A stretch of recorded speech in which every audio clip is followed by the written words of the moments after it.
I'm out here because it's finally freaking gorgeous out. And this is the time of year I want to be outside as much as possible, but of course my job makes me be up in my little cave as much as possible. But the other reason is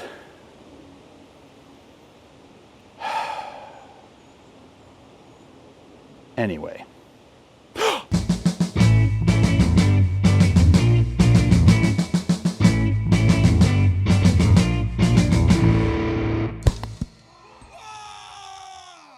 Welcome, ladies and gentlemen, to another Glacial Geek video. I'm Phil, the Glacial Geek, and today I want to talk about some lessons that I learned this past weekend at LVO, at the Las Vegas Open. As most of you are probably well aware, if you watch like anything that I've done in the last 2 months, I went to the Las Vegas Open, which is put on by Frontline Gaming. Not a sponsor of this video, but they're great. I really enjoyed working with them.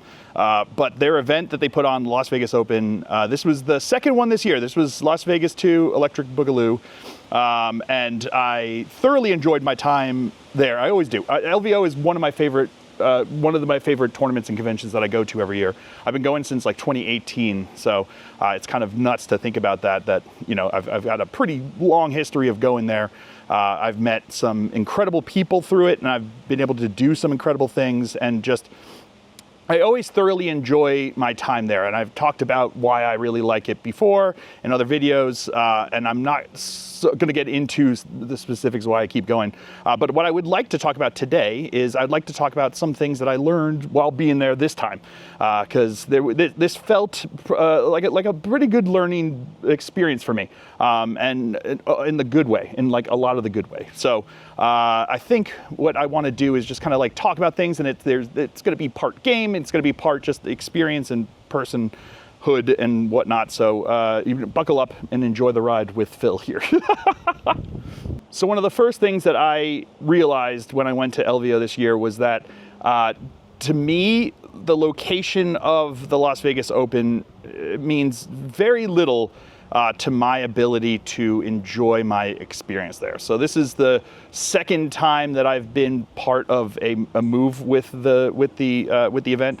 The first time when I originally started going there, we went to the Bally's Hotel and Casino, which I really thoroughly enjoyed. I really liked the ability to just kind of there was a close walkway that you could go over to get some very large frozen alcoholic beverages, along with some food and stuff that was easy to get to and easy to come back, and it was just kind of chill. And it was very much low energy for me at that time, which is honestly what I could provide, because I didn't have a whole lot of energy in myself, because I was not in a great place physically, and for many years I wasn't in a great place mentally. I've talked about this on the channel, but there have been times when I've struggled with a lot of issues with mental health and depression and stuff like that, and there were times when I was there where I was feeling that pressure from life and generally and channel and whatnot. So there have been times when I've been not great mentally and not great physically, and it meant that I was entering into these things with a low threshold of energy that I could provide to these events to kind of find the joy in them. And the Bally's allowed for a lot less energy expenditure to still enjoy your time there, because it was just kind of I basically stayed in the hotel and then went over the little walkway that they had to the area where they had some restaurants and stuff. So I enjoyed it for the time, and what it provided me was great. And it was also right on the Strip, which was nice for when on the years that I was doing well with it, I could just kind of go and experience that. Then they moved to the Rio, which I was not as big a fan of the Rio as I was the Bally's, but I still would have, again, a lot of fun, and I would just go there was a longer walk to get to some of the places and things that I would like to do. But I was able to do it then. I had better mental place where I was able to put in more energy and do it, and that was fun and exciting. It was also nice to just kind of have it in the one location there, which was good. The Rio was not the best of places, but at the same time, I get it. They probably got a really good deal on it, and these kind of events are not high. They don't have huge high margins. So the fact that they could probably get a good deal on it was great for them, because it meant that they could keep doing it, which is to me more important than specifically where it is located. And then this year, in January, it was in the Rio, and then in this one, LVO 2 Electric Boogaloo, was in a new location. So the event itself was being held at the Expo at World Market, which is seemingly brand new. It may not be brand new. It was new to me, but also it's felt new. Like the location seemed new, and there's a lot of development that's going on there. And it was a huge space. So it was basically just like an event space that was that's dedicated to holding like big conventions. It's the kind of space that you would see if you went to like if you went to this last Adepticon, like the big halls with the big high ceilings, a lot big area, and all of the events and stuff were kind of held there. I guess some of the painting classes were in some breakout rooms and stuff, but most of all the tournaments and things like that were all in the same basic giant room.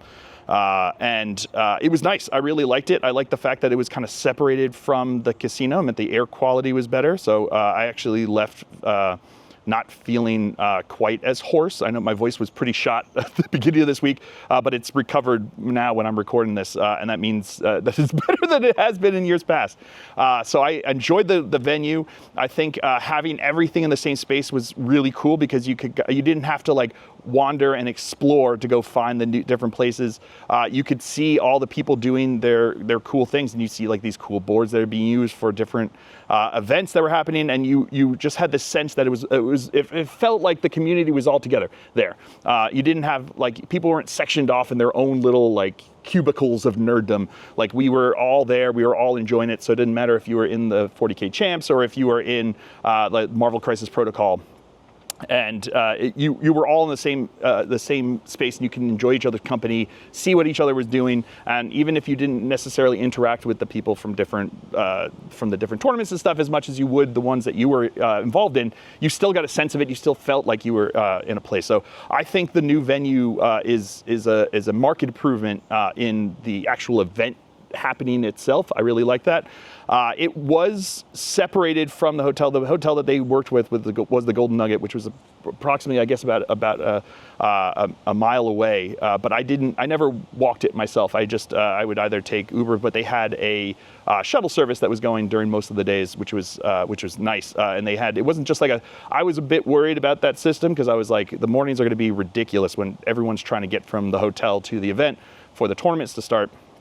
But I was thinking like the small like airport shuttles that you would get at most hotels. But this one they had the big coach buses that were taking people. So I never felt like I was crunched in. I never felt like I couldn't get onto the bus when I needed to. It was good, and they were running pretty regularly that you were able to plan out when you needed to get to and from. And you know, it ended a bit early. I thought Sunday should have had a bit more of it, but I think that this event was definitely a soft open for their new LVO. I think that they put a lot of emphasis on trying to like test things out, run it with a smaller expected attendance, that they were able to work out some kinks so that next year when it hits the ground running, because there have been a bunch of people that, I mean, just even my interactions that have said I couldn't make it this year because I'd already gone in January, but you know, next year I know now to plan for this. And I think you should. It was great. I had a great time, and I think that next October is going to be even better. And again, like I said, LVO continues to make me excited, and it wasn't because of the location. I've always enjoyed myself when I go to LVO, the Bally's, the Rio, and now here at the Expo, and it made me realize that I wasn't going to this event, I wasn't going to this place for the location. I was going for what it meant to me and what it brought to me, which was the community aspect, the feeling of belonging, just being able to interact with friends new and old, and just being able to spend a weekend just surrounded by hundreds and hundreds of nerds doing their nerd thing. So I thoroughly enjoyed it, and I realized that it's not the location. It's the same reason why I've been to Adepticon twice now, and both have been in a different location. I was at the last one that was at Schaumburg, and then this one that happened this last year, which was in Milwaukee. And again, I thoroughly enjoyed both. The different locations bring a different vibe sometimes, but to me, the vibe is not determinant on whether I'm going to enjoy it. It just depends on how you enjoy it. So like at Schaumburg, you were staying at hotels off off from where it was, because it was the Schomburg, again, like convention center.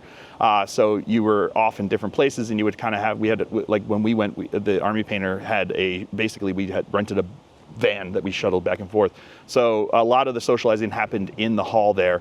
At LVO now with a different location, or even at like I was saying with Adepticon, when you went to the new one in Milwaukee, again, like the hotels were separate from it, but a lot of the socializing happened in bars and stuff in the hotel lobbies of the different places.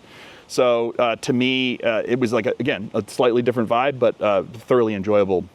Both places, and again with LVO, different vibe here. I really like being on Fremont Street versus in the Rio there. So the time off, I was able to go and enjoy myself. And again, meeting a bunch of nerds that were doing stuff. I had a really good time talking with a bunch of guys from that were doing Marvel Crisis Protocol that I would have necessarily interacted with normally, but I got to meet them at like the bar in the hotel, and we just started chatting. We spent a great night hanging out and just enjoying what was going on there. And again, like being in Fremont Street, there's a lot more energy, a lot more stuff going on, a lot more restaurants than there were at the Rio. So I think it's a marked improvement from that. But again, I enjoyed myself at all the locations. And that was something that I learned, is that it's not location dependent. It's really just how you approach these kind of things and what you're looking to get out of it. And I'm not looking to get a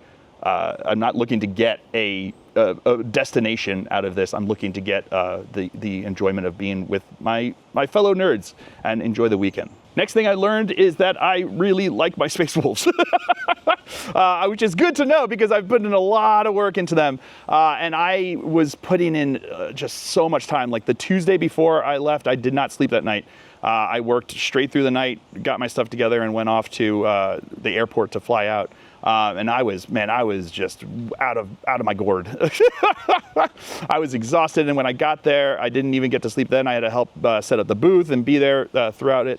It was a lot. It was a lot of work that went into getting these, and I spent another night finishing up painting. They're not where I had wanted them to be. I think that I learned another sub-lesson is that my mental math, like my time management, was based upon my old Army painting skills and not my new one. So one that didn't involve a whole lot of edge highlighting. I'm pushing myself with this Army specifically because I really want to try for best overall at World Championships. And because of me pushing myself beyond just the bare minimum to get them onto the table, it meant that my painting time is increased significantly, but significantly in a way that feels good, because the product that I'm getting is wonderful. I just need to realize that it's going to take a lot more time. So I've already kind of gotten back at painting to get myself ready for Worlds, and also for next week I'm actually going to a narrative event down in Dallas, which is going to be exciting. I'm excited for that, and I'm going to have fun there. But it's one of those things where I had to realize that my painting time is going to be increased significantly if I'm going to push myself past just like getting it ready for the table. And I didn't, but I thoroughly enjoyed playing them. I thoroughly have enjoyed painting them, and to me, that's a good sign, because it means that that's what you need from an Army. To want to keep working at it, and the amount of work that goes into an Army, the amount of work that I've put into this Army, I'm going to have to want it. And if I want it, then I'm going to have to enjoy all aspects of it to push myself further. And I really do. When I was playing it, it was a lot of a steep learning curve. My first game was into Chaos Knights, and my last game was into Chaos Knights.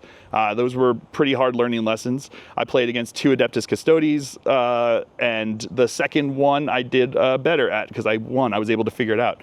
I also played into Grey Knights, and I played into Space Wolves, which was funny. There wasn't a whole lot of us there, but 2 of us managed to meet each other at the table there. And I had 6 wonderful games. I had 6 wonderful opponents, and I thoroughly enjoyed myself, learned a lot of lessons, learned some different techniques, learned what was working and what wasn't working, what I was happy with in my list, what I wasn't happy with in my list. And I think that I'm going to be able to tweak it in ways that I'm going to enjoy myself even further going on with this Army, and that this might become an ongoing thing for me because I really do like them. And I got no problem painting them, because painting them is also really fun. The new models are great. Even just like kit bashing and working with the old models has been great. The whole aesthetic, a lot of different like textures, like you've got armor, which is always fun to paint. And then you've got pelts that are fun to paint. You've got these gemstones that I've never really tried and painted before, and they've got these nice like diamond shaped ones that are really fun to paint once you learn how you're going to do it. So it's been enjoyable being able to get into them and kind of work at that. And to me, that's a good sign, and that's what I need for the Space Wolves to do. And I've still got a lot to learn. You know, don't get me wrong. I don't think that I'm like a Space Wolf expert at this point. And I don't think that my next list is going to be a super highly tuned, tweaked tournament champion winning one. But I do expect it to perform better than the last one. And to me, that's a good sign. It means that was aware enough and learning enough, and that I had gotten myself to a level with the army that I understood it enough that I could learn lessons. Because if you don't know what you're doing, if you don't know what's happening, you can't learn the lessons that are occurring in front of you. And the fact I went 2 and 4, which is, I didn't go 0 and 6, so I was happy with that. Because going into it, I didn't have any reps with them beforehand. So going 2 and 4 meant that I actually got some wins. It meant that I was able to handle them, and that they did have tools to do things against opponents, which is important. And learning that lesson, be able to learn what happened there, it really solidified in my brain that I was doing the right thing with these guys. That I'm going in the right direction, playing with the Space Wolves, because they're enjoyable all along the spectrum of existing in the hobby, which is, to me, very important. Another thing I learned is how important these events are to me. I had every experience, everything that happened at this event could have led to me not having a good time, not enjoying what was going on. I didn't get to sleep much. I've been stressed working on my stuff leading up to it. Didn't get to sleep going into it. When I got there, I didn't get to rest. I had to go right into helping set up the booth. The next day, I was kept doing painting. I had to paint in the room that I was painting in. That Thursday night, I had to do photos for the Army Painter Challenge, because they needed me to step in to do photography for them. Which was great. I got to see some really awesome armies, but it was a lot of work, you know, like trying to keep track of all that, do all the work of getting these pictures right, and knowing that I was then going to have to edit those pictures was a lot. So then on Thursday night, though, I had to go back and paint models, and I was painting until like 3 in the morning, getting stuff painted. So again, like super sleep deficit at this point. Woke up that next day, went out, played in the tournament. I went, I think it was like 0 and 2 at first, and then I got 1 win, so I was 1 and 2 by the end of day 1. Which again, you're not getting a whole lot of wins at that point. You're kind of like wondering what's going on. And then I went to, I was 0 and 3. I was 0 and 3 day 1.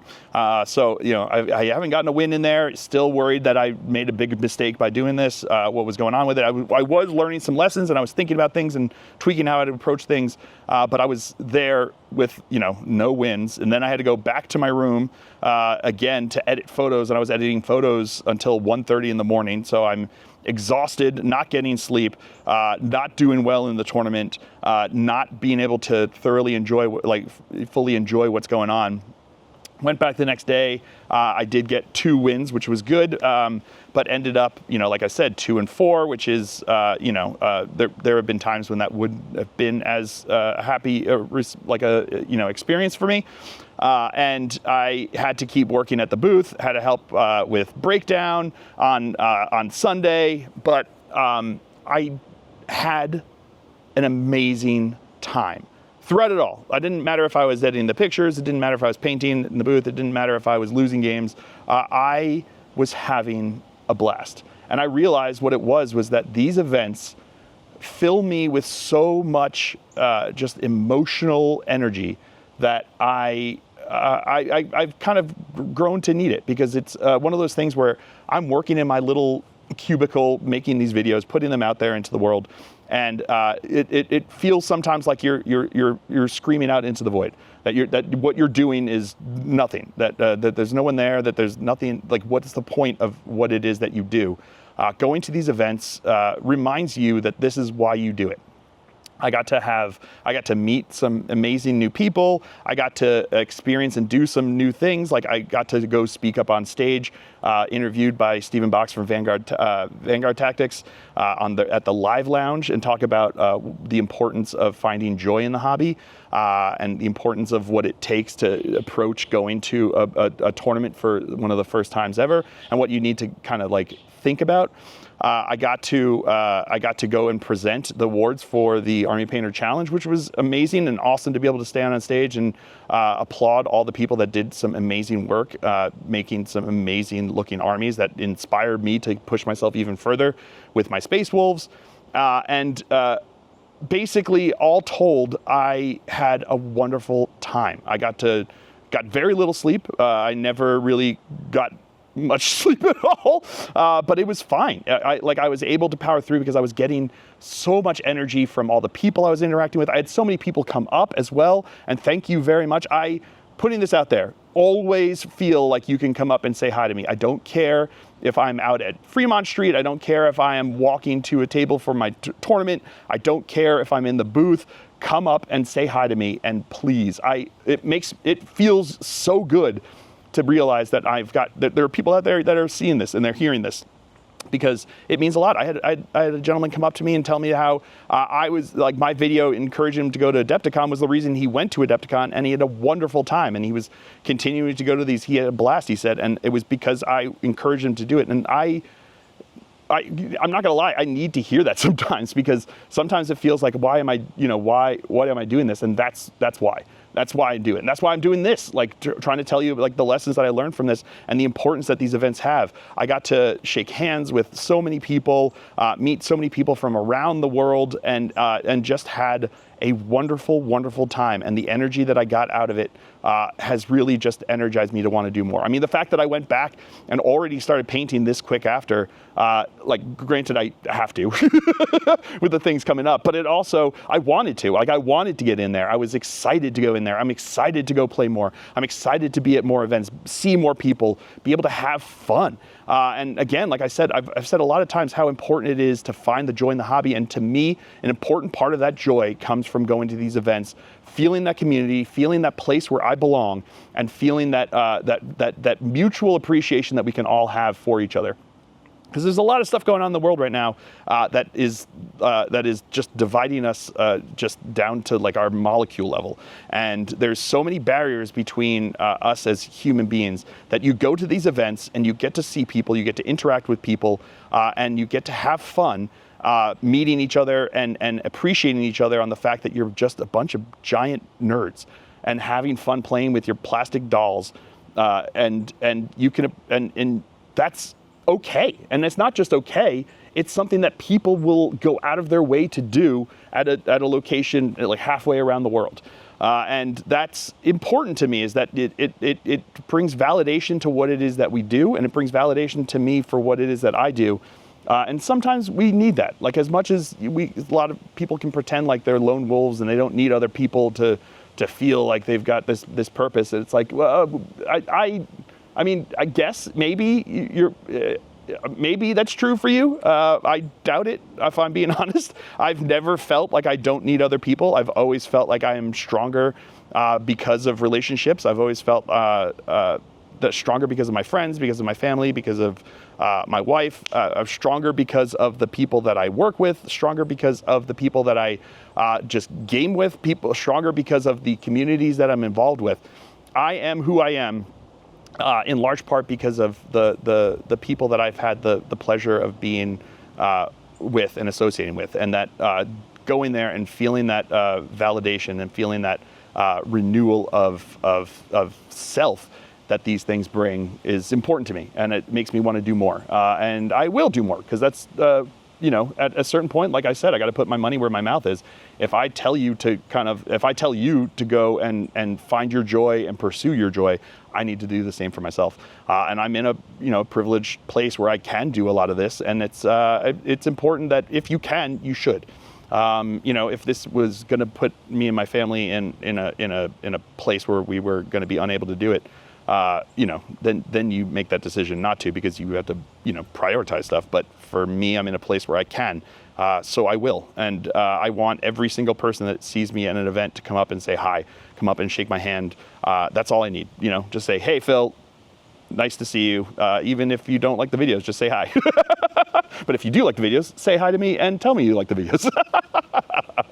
But seriously, I also want to be able to go to these things and encourage other people to go to these things, because I want you to feel what I feel. And I don't think that I only feel this because of where I'm at as a content creator and working with the Army Painter. I feel like I get this energy, I get this camaraderie, this community and enjoyment just because I'm a nerd at these events. And I think you can too. I went 2 and 4 and had a wonderful time. So when I tell people, when they ask me, they're like, oh, how'd the tournament go? And I said, it went great. I couldn't have asked for better. I guess it's a little facetious, because I guess I could have asked for wins, but I mean, if I had to trade off the wins for games that I wouldn't have enjoyed as much, I don't think I would have, because to me, the enjoyment I had at those games was, to me, everything I want from a tournament. And so when I tell people I had a great tournament, and they go, oh, how did you do? It's like, well, I went 2 and 4, and people are like, oh, well, you didn't even win half your games. I'm like, yeah, but I enjoyed 100% of my games, and that to me is what matters to me. And again, I guess this is another sub lesson that I don't need to win to enjoy my games at tournaments. I just have to enjoy the act of playing the game. And I got that. I got that from people like the two Chaos Knights lists that I ran into were the exact same. They're the ones that you saw up at the top tables there. They were a lot of stuff that I was going to struggle into, and I did struggle into, and I lost real bad. But that's just the reality. But I went into them knowing that they were going to be tough games. I didn't go into them thinking that it was impossible for me to win. And that's why I think that currently right now, the meta, the game of Warhammer 40K is in a better place than it's ever been in my existence as a 40K player. And I don't need to win to enjoy the game. I just have to have fun playing the game, and I did. So even when I got my butt kicked, it was because that's how the game went. It wasn't because that's what I was destined to do. And I learned lessons, and I was able to get better, and I feel like going into Worlds and beyond, that I'm in a better place to be able to run these guys to perform better. So all that to say, these are important to me, and I think they can be important to other people. And I think there are people out there who are intimidated, that have a sense that that tournaments are just full of whack players. And I'm going to put this out there: you go into a tournament trying to win. You don't go into a tournament expecting to win. The number of games that I've played, hundreds of tournament games in my career, and I can again count on one hand the number of bad games that I've had, and that's not. I don't think that is a fluke. I think that is quite frankly the if you asked most people who play at a lot of tournaments, that play in a lot of these kind of competitive games, that they will have had the same experience. There are always going to be people, no matter where you go, what you do, that are going to be that are just not going to be fun to play against. But that is who they are, not because they are tournament players. So anyone who's going to go and cheat you at a tournament is probably going to try to cheat you at a friendly game as well. Someone that's going to be a jerk at a tournament is going to be a jerk at a narrative game. Anyone who's going to be that's going to be just doesn't know how to interact socially with you is not going to know how to interact socially with you at a friendly game as well, a pickup game. And at the end of the day, the tournament games are games. They're fun. You're playing this game that you enjoy, and you can have fun. And I get when people say, it's like, oh, I prefer to play on more narrative-driven missions, which is great. That's fine if that's what you want to do. But I don't want you to tell yourself that that's what you want because you're afraid of the kind of person who plays in a tournament. Because I'm the kind of person who plays in a tournament, and I've met more people that are like me at tournaments than I've met people who are not like me at tournaments.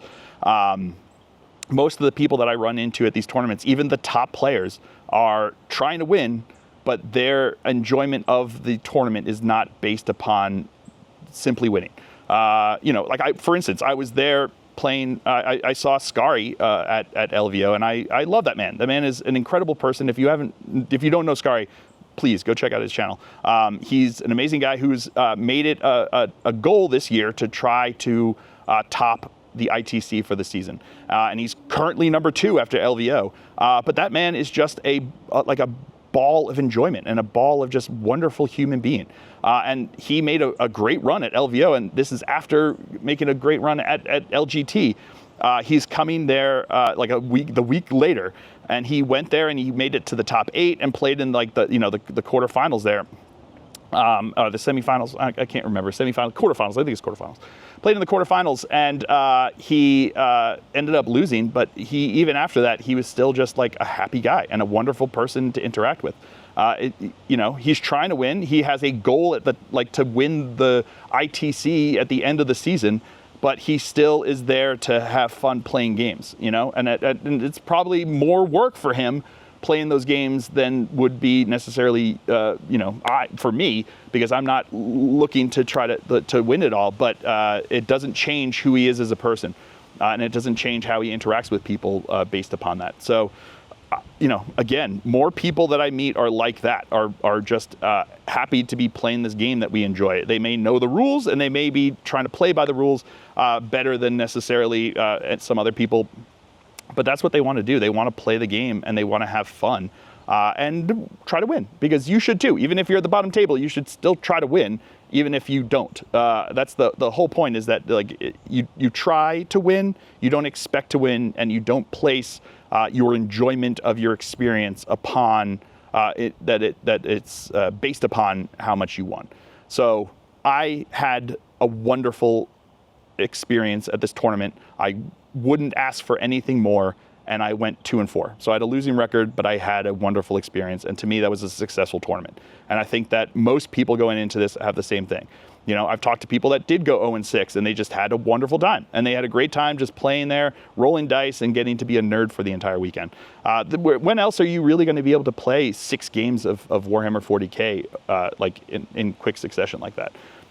Almost never. You know what I mean? Even if you're just playing with your friend, most people are not going to get themselves to play 3 games in a day and then 3 games the next day, unless you're going to something like this, a tournament that kind of puts that expectation and parameters onto it.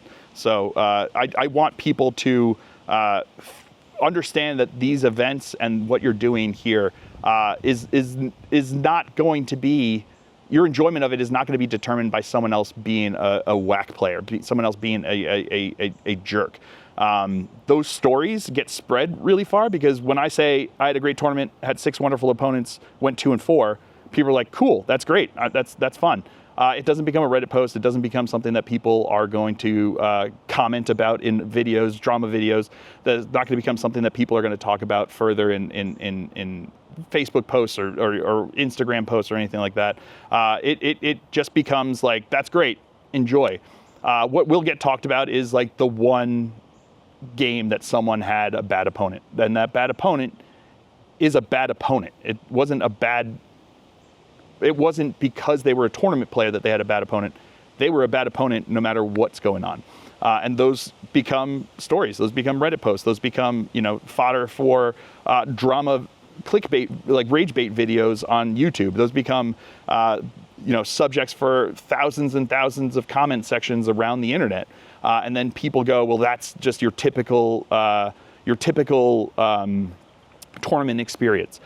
When that's one opponent, and maybe at most they're going to be affecting 6 people's tournament in the 6 games that they played against them, versus the hundreds at this one. So even if there was one person, I talked to the head judges and they said everyone was keeping their stuff together, which is great.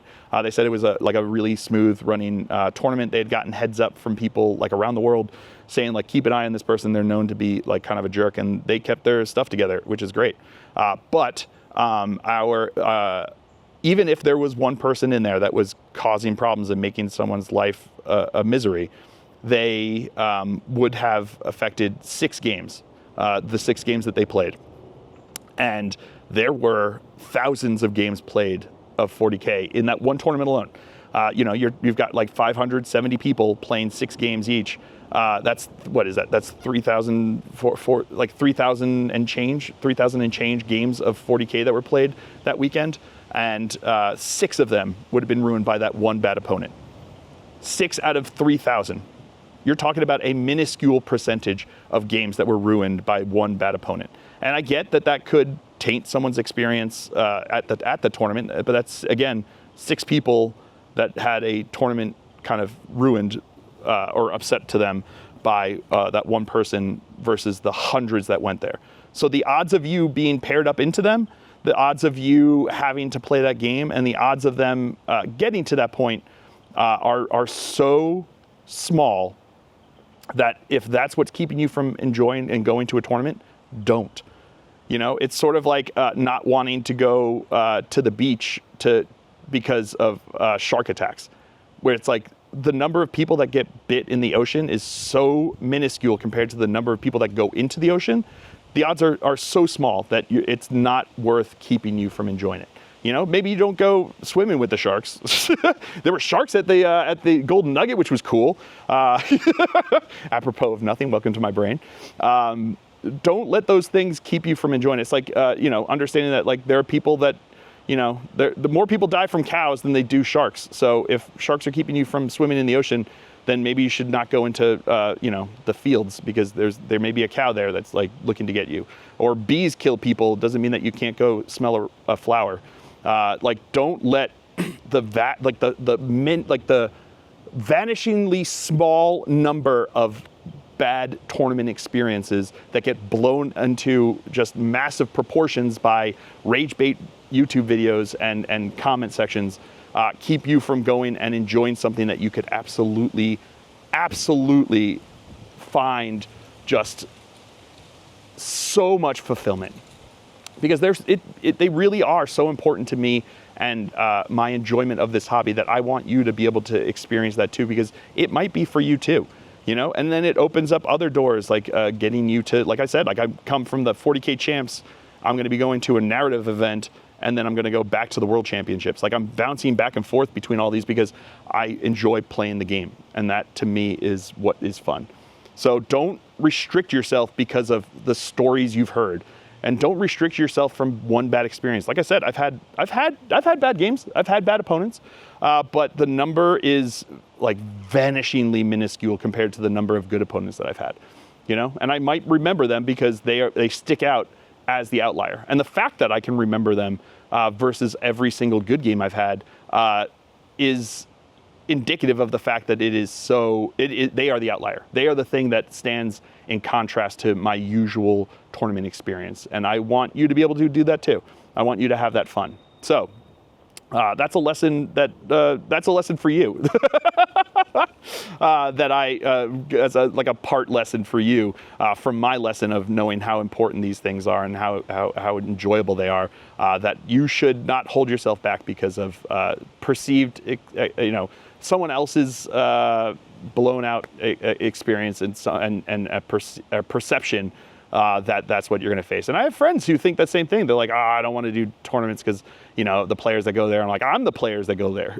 I'm like, do you like me? Do you enjoy me? Do you enjoy playing games? Maybe that's the fact. Maybe they don't.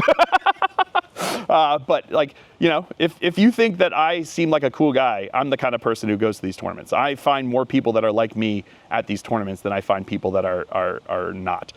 So if you're looking for your average tournament player, it's me. Look at me. So if you wouldn't mind playing me, then you wouldn't mind playing your average tournament player. So there were a lot of other small things that I realized, like making room to enjoy myself at events, making room for myself to just like exist and be, understanding my limits of what I had to do, because I could have pushed myself even further, but I didn't, because I knew that it would risk pushing myself to the brink of not enjoying things. I went into it with the proper expectations. I went into it with a proper understanding and how important those are. But those are also just kind of like there's a lot that you learn from these things, and the fact that I've learned a lot makes me realize like how important these kind of events are, and LVO in particular, because I've just thoroughly enjoyed my time go into these over the years. So that's a lot of the lessons that I learned. You know, I could get into the nitty gritty of like learning to put my Brutalis Dreadnought in strategic reserves because it gets them into combat more often, or various things like that. Learning how to properly move, what targets to run into with my different units. But those are things that I'm honestly still in the process of learning. I'm probably going to learn more as I go into these other tournaments. But from this event, those are the big oversweeping lessons that I learned, and they, solidified a lot of who I am and what I want to do, and made me want to keep going, because it's tough sometimes to want to keep going. You've got a lot of work, a lot of money, a lot of effort that goes into these things, a lot of like late nights, a lot of I had my thumb working really hard at this. I had gotten like a cut, and like it had gotten like swollen from holding holding a paintbrush and whatnot. It got to the point where I couldn't open up my phone with my right thumb. My main thumb that I would use to open up my phone, the thumbprint recognition wouldn't recognize it. It'd be like, no, that's some weird mutant creature's appendage, not a human thumb. It wouldn't let me open my phone, so I had to like slowly position, because I was an idiot when I was doing the verification setup to get it open for a couple days there. And it's a lot of work, a lot of blood, sweat, literally sweat, literally tears going into a lot of this. But it's all worth it, because at the end of the day, I get to leave feeling so good, and it helps me realize that maybe I'm not an idiot for continuing to do this. So part of the reason that it makes me feel like I'm not an idiot for continuing to do this is because of you guys, the people who have watched, shared, liked, and subscribed to my channel for 10 years now, and that makes me feel very old, but also very joyful that this has been able to continue for 10 years, and that there are people that still click like and subscribe and want to watch and put a comment down below, because that's what helps drive this. Because as much as we say we don't do things for validation, that we do things because of who we are, we do. We need validation. I think we all need validation from time to time, to greater or lesser extent. And sometimes, if I'm being honest, like a lot of us content creators need a lot more validation than some other people might. But that also just kind of comes with the territory of what it is that we do. So I want to thank you all for for that external validation that you've provided me for 10 years. And part of that is led me to be able to work with the Army Painter. I'm a member of the Army Painters factory team, as you saw in the beginning there. And I wouldn't be able to do that if it wasn't for you guys, the people who have watched my channel for 10 years. So if I wanted to make sure that there was a way for me to say thank you beyond just me saying thank you. So when I negotiated my contract with them, I negotiated to get a discount code. So if you go to the Army Painter and use the code FactoryGeek5 at checkout, you will get 5% off of your order and anything that you order there. So if you are deciding to do a new army project, if you want to touch up an army that you've already worked on, if you've got a tournament coming up, if you just want to give something a try to enter into a painting contest, anything like that, you can go there and get 5% off of your order, big or small. Save yourself some money, because there's enough that you have to pay right now with everything that's going on, that extra 5% is that you get to keep in your pocket is not a bad thing. That has been changed into, it used to be just a discount code. Now it's also been moved into an affiliate code as well, because they were like, wow, your people really seem to like it, and they do. I'm glad you guys have been using it, because that, to me, feels great. It means that you guys have been able to save money doing this hobby. And they turned it into an affiliate code, so it now does double duty as a way for you to save money, and then a way to support the channel without having to cost you any extra. But for those of you who are a member of my Patreon, extra thank you to you. But there's a way for me to, because of the fact that you guys have supported the channel so much in the last, years that I've been doing. I can't remember how long I've been at the Patreon. It wasn't all 10 years, but the fact that you guys have been supporting that means a lot. It means that I can keep doing this. Keeps the models flowing. And that because of that, they've also have a 10% code that you can get behind the paywall of the Patreon to save yourself some extra money while doing that, because of the direct support that you've given to my channel through the through the Patreon. So thank you so much for that continued support. And you could easily go to the Patreon and sign up and save yourself on that one order way more than you would be paying in the Patreon. So it's like win-win for everybody involved. So Go check that out, and let me know down below what you guys think about going to tournaments, what events mean to you, if there's ones that you've got coming up or the ones that you've just come to, and what your time was, your experience, and if you've got any questions about what it's like to go to these tournaments and what you can do at these things, leave it down below. I love having those conversations. So I hope you guys have all enjoyed this. I certainly have. I have been Phil, the Glacial Geek, as always, and until next time, stay safe and have fun.